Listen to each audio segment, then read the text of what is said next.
കാൽ കഴുകീണമേ.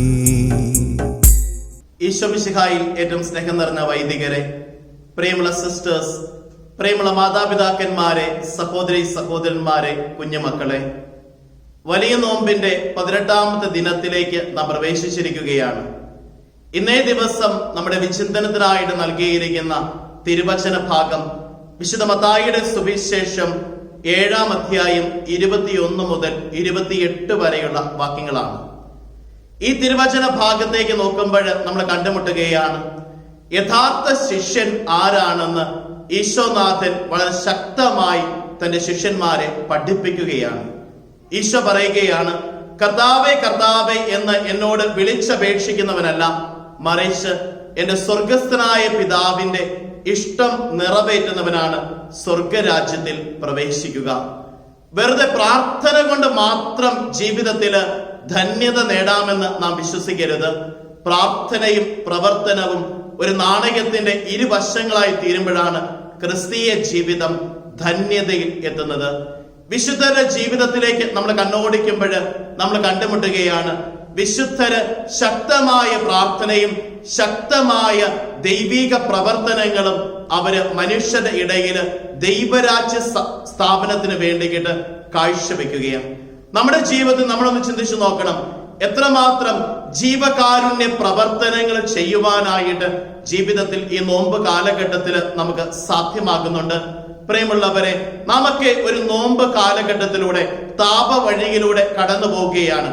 ഉപവാസത്തിന്റെയും പ്രാശ്ചിത്വത്തിന്റെയും പാപപരിഹാരത്തിന്റെയും വഴിയിലൂടെ നോമ്പെടുക്കുമ്പോൾ കുറെയൊക്കെ സാധനങ്ങൾ നമ്മൾ മാറ്റിവെക്കുന്നുണ്ട്, കുറെയൊക്കെ ഭക്ഷണ പദാർത്ഥങ്ങൾ നമ്മൾ മാറ്റിവെക്കുന്നുണ്ട്. ഈ മാറ്റിവെക്കുന്നതൊക്കെ എന്റെ ജീവിതത്തിന്റെ സമ്പത്തിന്റെ വർധനയ്ക്കാണോ ഞാൻ ഉപയോഗിക്കുന്നത്, അതോ ഞാൻ മാറ്റിവെക്കുന്നത് അവരന്റെ ജീവിതത്തിലേക്ക് ഒരു കരുത്താകുവാനായിട്ട്, അവരന്റെ ജീവിതത്തിന് ഒരു നേരത്തെ ഭക്ഷണമായി തീരുവാനായിട്ട്, അവരന്റെ വിശപ്പും ദാഹവും ഒരു നേരമെങ്കിലും അടക്കാനായിട്ട് ഞാൻ സഹായിക്കുന്നുണ്ടോ? വീണ്ടും തിരുവചനത്തിൽ നമ്മൾ കണ്ടുമുട്ടുകയാണ്, ദൈവവചനം അനുസരിച്ച് ജീവിക്കുവാനായിട്ട് സാധിക്കണം. വചനം വായിക്കുകയും വചനം ധ്യാനിക്കുകയും വചനം ജീവിക്കുകയും ചെയ്യുന്ന മനുഷ്യൻ എപ്രകാരം ഉള്ളവനാണെന്ന് തിരുവചനം നമ്മളോട് പറയുകയാണ്. ഈ വചനം ശ്രവിക്കുകയും അവ അനുസരിക്കുകയും ചെയ്യുന്നവൻ പാറമേൽ ഭവനം പണിത വിവേകമതിയായ മനുഷ്യന് തുല്യനായിരിക്കും.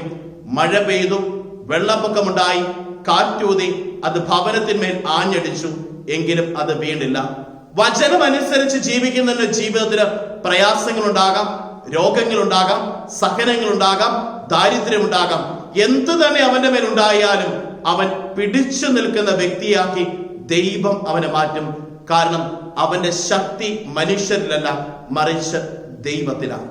നമ്മുടെയൊക്കെ ജീവിതയാത്രയിൽ നമുക്കൊന്ന് ചിന്തിക്കുവാനായിട്ട് സാധിക്കണം, എത്രമാത്രം ദൈവവചനമനുസരിച്ച് ശക്തിപ്പെടുവാനായിട്ട് സാധിക്കുന്നു. പ്രിയമുള്ളവരെ, എല്ലാ ദിവസവും ഒരു വചനം പഠിക്കുവാനായിട്ട്, ഒരു വചനം എഴുതി ധ്യാനിക്കുവാനായിട്ട്, ഒരു വചനം അപരനുമായിട്ട് പങ്കുവെക്കുവാനായിട്ട് ജീവിതത്തിൽ നമുക്ക് സാധിക്കണം. നമ്മുടെയൊക്കെ ജീവിതത്തിന്റെ ഉള്ളിലേക്ക് നമുക്കൊന്ന് ആഴ്ന്നു നോക്കുവാനായിട്ട് സാധിക്കണം. ഈ നോമ്പ് കാലഘട്ടത്തിൽ ഞാൻ കടന്നു പോകുമ്പോൾ എത്രമാത്രം വചനത്താൽ വിശുദ്ധീകരിക്കപ്പെടുവാനായിട്ട്, വചനത്താൽ ശക്തിപ്പെടുവാനായിട്ട്, വചനം എൻ്റെ ജീവിതത്തിലൂടെ അപരന്റെ മുൻപിലേക്ക് ഒരു വെളിച്ചമായി തീരുവാനായിട്ട് ഞാൻ അനുവദിക്കുന്നുണ്ട്. പ്രിയമുള്ളവരെ, ഈശോനാഥൻ വളരെ ശക്തമായിട്ട് പറയുകയാണ്, നമ്മുടെ ജീവിതത്തിൽ കർത്താവേ കർത്താവേ എന്ന് വിളിക്കുക മാത്രമല്ല, മറിച്ച് അതനുസരിച്ച് ജീവിക്കുവാനും നീ തയ്യാറാകണം. ഇന്നത്തെ വചനം വിശുദ്ധ മത്തായി എഴുതിയ സുവിശേഷം 7-ാം അധ്യായം 21-ാം വാക്യം. കർത്താവേ കർത്താവേ എന്ന് എന്നോട് വിളിച്ചപേക്ഷിക്കുന്നവനല്ല, എന്റെ സ്വർഗസ്ഥനായ പിതാവിന്റെ ഇഷ്ടം നിറവേറ്റുന്നവനാണ് സ്വർഗരാജ്യത്തിൽ പ്രവേശിക്കുക.